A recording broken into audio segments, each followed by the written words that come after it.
Good evening, boys and girls. Welcome to the bedtime story with me, Uncle Bryan. This story is called The Brand New Cheap Gazebo, written by Bracha. Once upon a time there was a brand new gazebo that just couldn't seem to fit in. The first time it was used for a commercial purpose, there were bigger, stronger gazebos that were mean to it. They would pick on its flimsy covers and plastic poles. "You're not even a gazebo," they would say. "You don't even pop up. You take ages to erect. You're just a big children's tent parading as a commercial tent. One gust of wind and that'll be the end of you."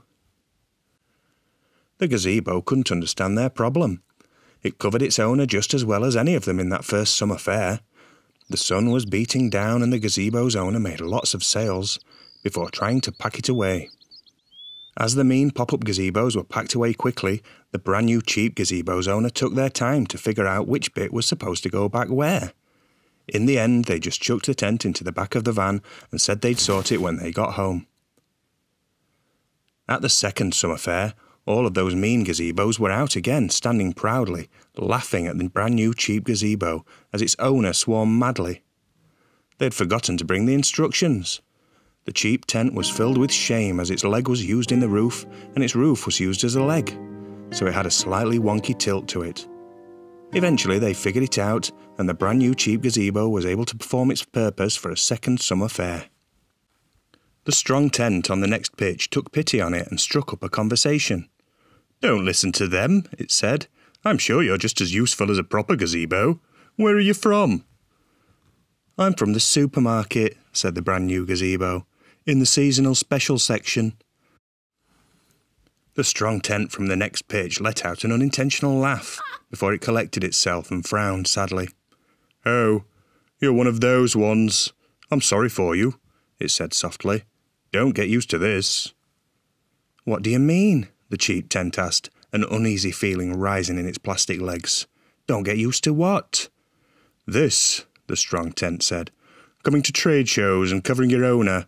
You're one of the disposables." The brand new gazebo listened in horror as the strong tent told it all about the many cheap plastic tents that traders would bring to shows like this that never made it home. It said that the mean strong gazebos were Gala Shade Pro Gazebos, made from robust aluminium and profile aluminium joints and fixings instead of 1 millimeter thick plastic poles with those triangle joints that you get on kids' tents.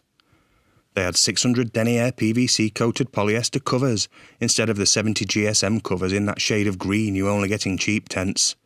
They were built to last. "You," said the strong tent from the pitch next door, "you're not built to last. You're not built for commercial use."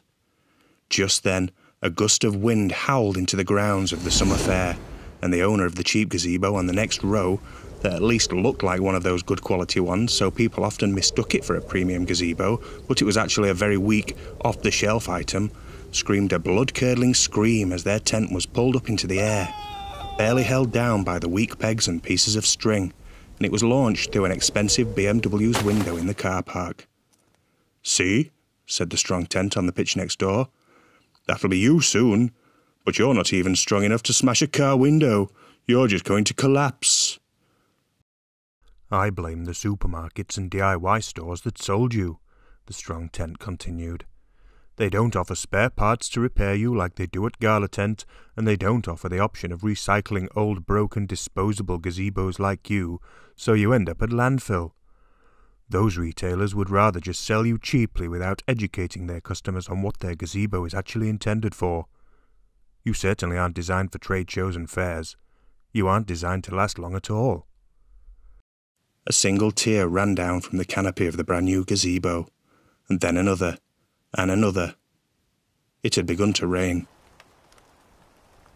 The Gala Shade Gazebos rejoiced as their canopies with a hydrostatic head of 6,000 had no problem with deterring the raindrops.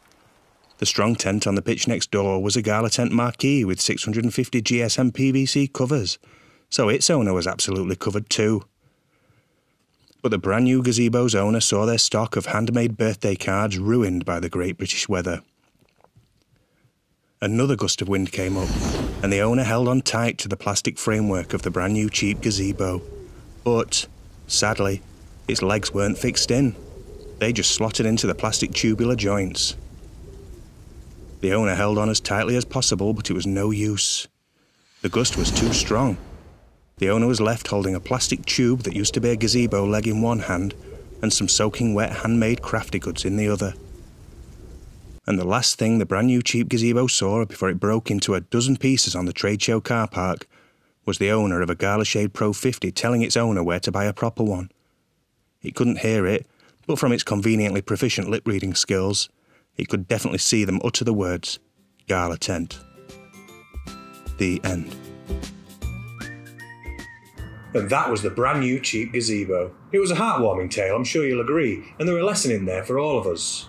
You tell your mummy and daddy that if they try to buy a gazebo from one of those DIY stores or supermarkets in the special buy section, you know the kind I'm talking about. They won't get spare parts, and the gazebo won't last long at all. Good night, boys and girls. Don't have nightmares about cheap gazebos.